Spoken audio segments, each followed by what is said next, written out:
Hi guys, wanted to read you something from a blog I wrote a year or two ago. When I was a young man, I smoked. I loved it. I loved everything about striking a match and lighting my cigarette or pipe or cigar. I loved the aroma of the burning tobacco. I loved the flavor of the smoke as it rushed across my tongue on its way into my lungs. I had asthma since I was a kid, and the tobacco smoke acted as a narcotic on my inflamed lungs and helped to numb their pain. That's what my doctor told me after I had stopped smoking in my 20s. After I stopped smoking, my lungs hurt, and the doctor told me that the tobacco smoke had literally acted as a narcotic to soothe my aching lungs, but that in time the pain would lessen or go away entirely. Mostly it did. But anyway, before I stopped smoking, I would wake up in the middle of the night and crave a cigarette. I would get out of bed, turn my radio on low volume, light up a smoke, and enjoy it while I sat in the dark and listened to music. One Christmas morning in the early AM, it couldn't have been much past midnight, I awoke craving a cigarette. I turned on my radio, which was tuned to my favorite station, and I heard the most glorious music I had ever heard emitting from the speaker. It was as if I had died in my sleep and awoken in heaven to the glorious music and singing of the angels. I chain smoked while I listened to the entire 2 hour plus presentation, which I learned was the complete broadcast of Handel's Messiah. I had never heard it before and was even unaware of the famed Hallelujah chorus. The music captured me. It enthralled my soul like nothing had ever done before. I had to hear it again. I found Messiah in a box set of 2 cassette tapes in my favorite local store, and I played those tapes repeatedly until they began to wear out. And I made copies of them and played the copies until those wore out. Eventually, CDs came out, and I purchased the performance on those. It became an important tradition to me to make sure that I played Messiah several times each and every holiday season.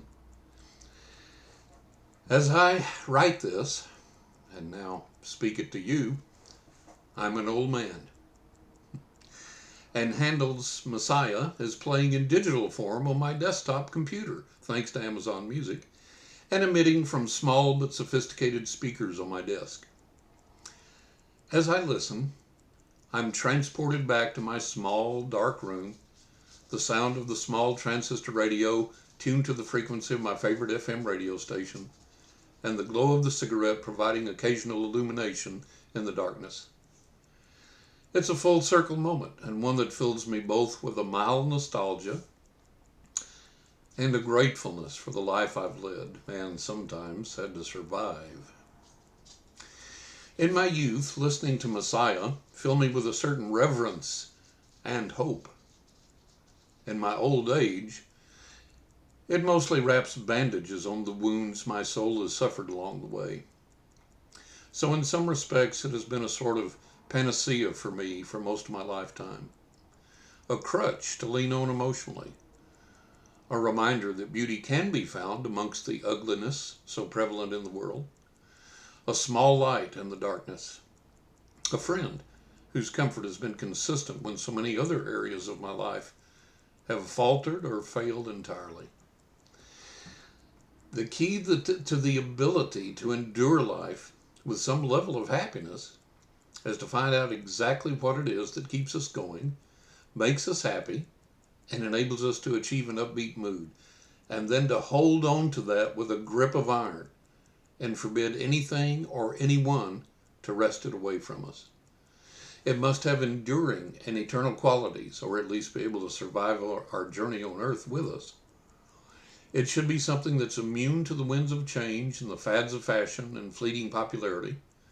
Something that we can clutch on to in times of sorrow and celebrate with in times of joy and gladness. Something that never lets us down. To discover exactly what that thing is, we may have to make a return to our past. Or we may have to avoid our past altogether.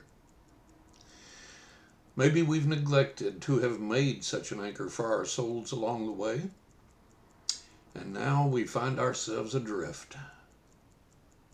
It's okay. It's not too late. It's never too late to cast about for the thing that will stabilize and satisfy our souls.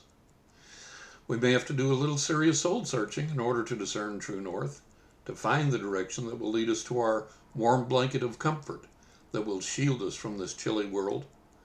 But that comfort is there if we will seek it with diligence.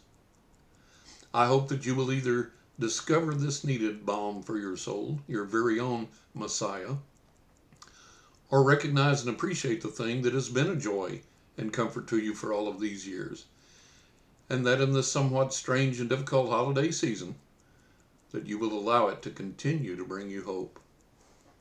God bless, Merry Christmas, and well wishes for a happy and bountiful New Year.